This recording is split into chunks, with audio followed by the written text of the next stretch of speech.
Hello everyone, welcome back in another video. तो इस video में हम एक इम्पोर्टेंट जो भी आपके डाउट थे उसको हम डिस्कस करने वाले हैं। ठीक, तो सबसे पहला जो बात कर लेते हैं, रिजल्ट कब आ सकता है आपका। तो देखो, रिजल्ट की अगर मैं बात करूं तो देखो, अब आपका जो रिजल्ट आया वो हमारा बी ए थर्ड ईयर का। ठीक है, अभी बी ए थर्ड ईयर का रिजल्ट आ चुका है। पहले किसका था? B S C third year का आया था। तो देखो, B S C third year के बाद बी ए थर्ड ईयर का है, इसका मतलब अब जो नेक्स्ट रिजल्ट आएगा वो आपका B S C second year का आएगा। ठीक, यही एक्सपेक्टेड है कि आपका B S C second year का रिजल्ट आएगा, फिर उसके बाद बी ए सेकेंड ईयर होगा, फिर तब आपका B S C first year का रिजल्ट आएगा।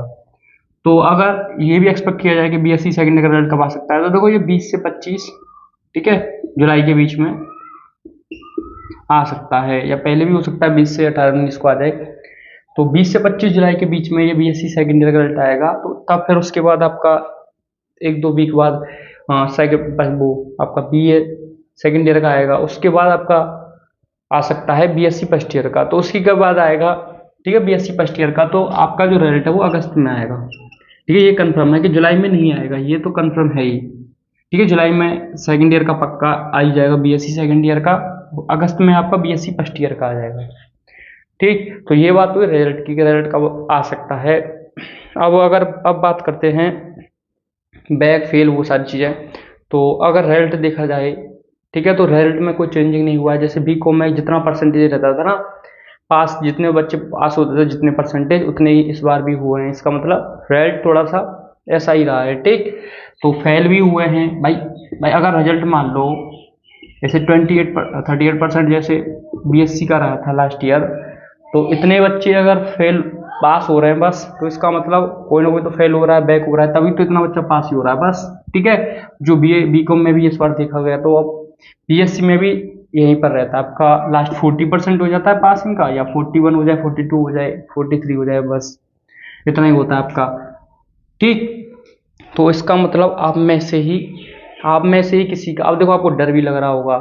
ठीक है, तो डरने की तो बात कोई है नहीं, रिजल्ट आएगा तब हो जाएगा क्लियर। ठीक, पर आप में से ही कुछ लोगों का देखो फेल भी होंगे और अब बैक भी लगेगा, क्योंकि इतना परसेंटेज रहता है। तो कुछ लोग तो फेल होते हैं और बैक भी लगता है। ठीक, अब कौन क्या, वो तो आपको वैसे भी खुद से पता चल जाता है कि हमने पेपर में कैसा किया, कैसा नहीं किया। ठीक, ये रहता है। अब बात कर लेते हैं कि देखो, जो जिसका 2 पेपर में बैक लग जाएगा, पेपर का मतलब 2 सब्जेक्ट में, तो वो तो फेल हो जाएगा। ठीक है, दोबारा से फर्स्ट ईयर में पहुंच जाएगा।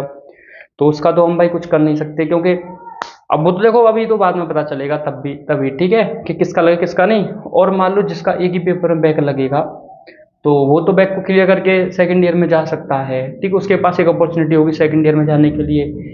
पर लेकिन जो दो दो में फेल हो गया उसके पास नहीं होगी।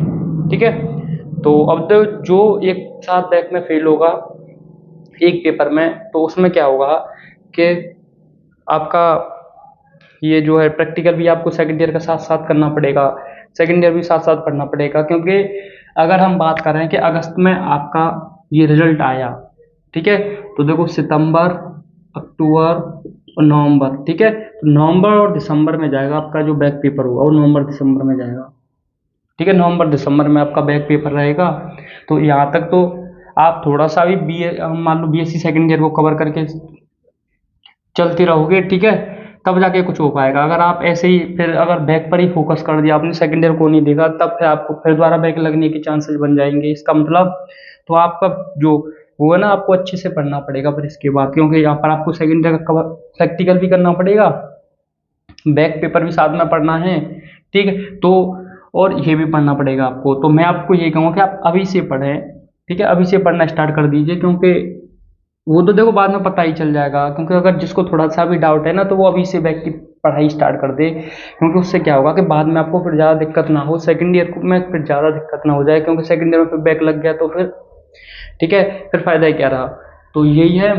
तो तो आपको ये यहाँ पर रहेगा आपका बैक पेपर। अब बात करते हैं कि बैक पेपर किस लेवल का रहता है। ठीक है, तो लेवल की अगर मैं बात करूँ बैक पेपर की, तो लेवल बैक पेपर का सिंपली जितना लेवल आपका मेन एग्जाम हुआ था ना, मेन एग्जाम का जैसा लेवल रहता है वैसा ही बैक पेपर का रहता है। कोई भी हार्ड या इजी नहीं रहता है, ये भी आप क्लियर कर लीजिए एक मिनट। ठीक है, क्योंकि आपने बैक पेपर देखे भी होंगे।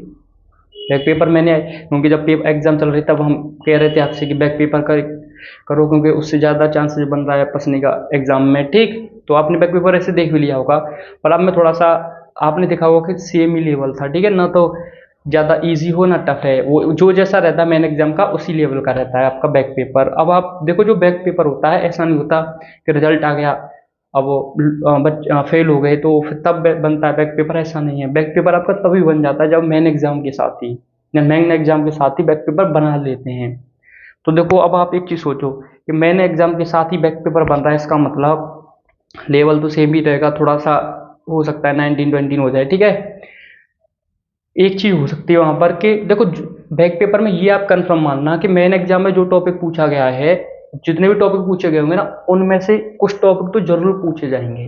टॉपिक से क्वेश्चन होगा, जैसे वहाँ पर ओडी में अगर बात करें आईबीपी हो गया जो आपको, ठीक है, पिकार्ड इरिटेशन वाला, ठीक है, वो हो गया, वहाँ से क्वेश्चन पूछा रहा है, तो हो सकता है कि यहाँ भी पूछा जाए। तो यानी जो टॉपिक उसमें पूछे गए मेन एग्जाम में जितने भी, बैक में कुछ ना कुछ तो पूछे जाएंगे, सभी नहीं फिर तो पेपर ही सेम हो जाएगा।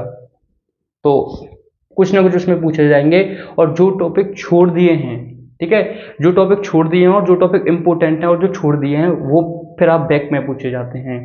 तो आप ध्यान रखना आपको कौन से करने हैं, जो टॉपिक पहले तो छूटे हैं मेन एग्जाम से, ठीक है, और जो इम्पोर्टेंट हैं। ठीक है, इम्पोर्टेंट देखना, इम्पोर्टेंट कैसे देखोगे, इम्पोर्टेंट देखना अनसॉल्व से, अनसॉल्व से ये पूछा गया था, ठीक है, इस बार नहीं पूछा गया मेन एग्जाम में, तो बैक में चांस बन सकता है उसका पूछने का। इस टाइप से आपको देखना है।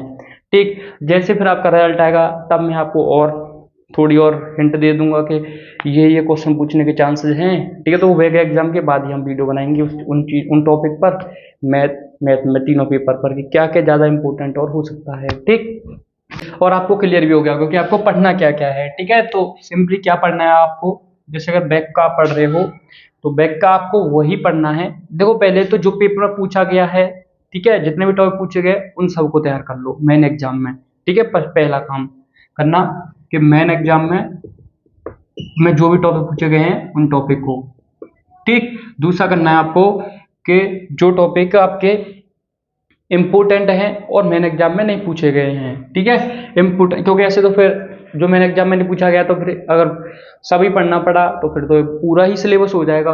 तो उसमें से इम्पोर्टेंट देखना, और इम्पोर्टेंट कैसे देखोगे, अनसॉल्व में, अनसॉल्व में जो पूछा गया है इस बार नहीं पूछा गया, ठीक है, तो ऐसे बहुत सारे टॉपिक होंगे, वो टॉपिक आपको अच्छे से कर लेने हैं। ठीक, तो जो छूटे हुए टॉपिक हैं उनको आप कर लेना, ये हो गया। तो आप अगर आप ऐसे तैयार करोगे, ठीक है, तो आपका बैक पेपर भी अच्छा ही जाएगा। ठीक है, इस बार जो आपको थोड़ी आपको आप अच्छे नहीं तरह तैयार कर पाए तभी तो बैक लगाए ना, कि आप पेपर में अच्छा नहीं कर पाए। अब इस बार आप अच्छा करोगे तो पेपर में अच्छा भी मार्क्स आएगा। ठीक है, तो उसी हिसाब से आप तैयारी करना, कोई दिक्कत नहीं है। अगर आप ऐसे कर ले तो ये टॉपिक अगर तैयार कर लोगे तो आपका हो जाएगा पेपर अच्छा।